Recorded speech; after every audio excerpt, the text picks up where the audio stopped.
The Real Lincoln by Charley Reese. I can remember when Congress took the disgraceful step of lumping the birthdays of our founding fathers into a generic 3-day weekend. Pressure to do so came from federal employee unions, the travel industry, and of course, Congress itself. Nobody loves a 3-day weekend more than Congress. The point of the original holidays was to honor the men on their birthdays. Certainly, today's Americans need to know more about presidents like George Washington and Thomas Jefferson and their thoughts on public policy matters. They are lost completely, however, when it is all turned into an excuse for a mini vacation.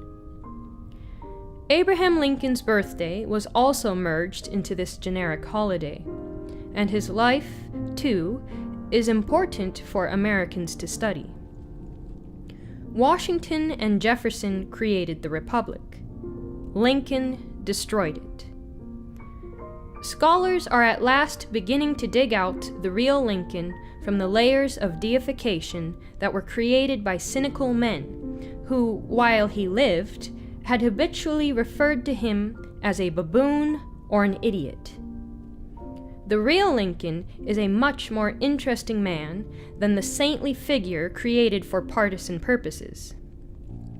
He had his flaws as well as his virtues. He was a racist. He was an intensely ambitious man who would say and do anything to win public office. He was belligerently anti-Christian. Though once elected, he hid his true beliefs from the public. He freed no slaves. And there is some evidence, though circumstantial, that he was homosexual. He was also an inveterate vulgarian. Right after delivering the magnificent Gettysburg Address, he ordered the band to play bawdy house songs. Nor, according to his contemporaries, was he tender-hearted. He is described as indifferent to the enormous suffering his war was causing. All of these facts were widely known during his lifetime, and most were included in the original memoir by his longtime law partner. Unfortunately, each subsequent edition was sanitized, so that today most Americans know nothing of the real man who was far more complex than his accepted image. He was not an intellectual, though one of his cabinet officers said he was cunning to the point of genius. As for the Gettysburg Address, H.L. Mencken put it quite truly when he said it was one of the most beautiful prose poems in the English language, but added that the trouble was, it was the South, not the North, that was fighting for a government of the people, by the people, and for the people. Lincoln practically imposed a dictatorship on the northern states, closed down nearly 300 newspapers, and had thousands of people arrested. Any critic of his administration, or the war, was dubbed a traitor. Virtually everything he did was unconstitutional, and his administration was corrupt.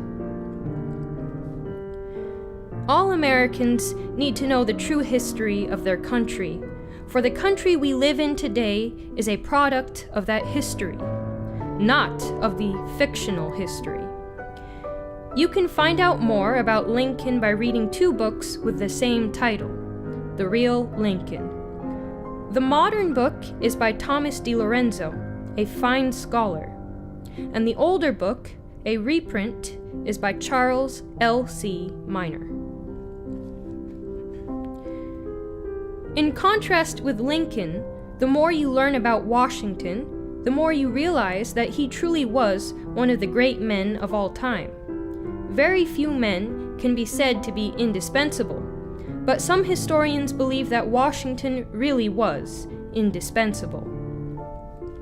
Without him, we might well not have succeeded against the British, and almost certainly would not have had the republic he and his contemporaries created. It's no wonder modern politicians don't talk about him. Everything he warned against, they have embraced. Everything he urged us to do, they have neglected to do. And the mess we are in today only proves how right Washington was and how wrong today's politicians are. I got this article off of LRC.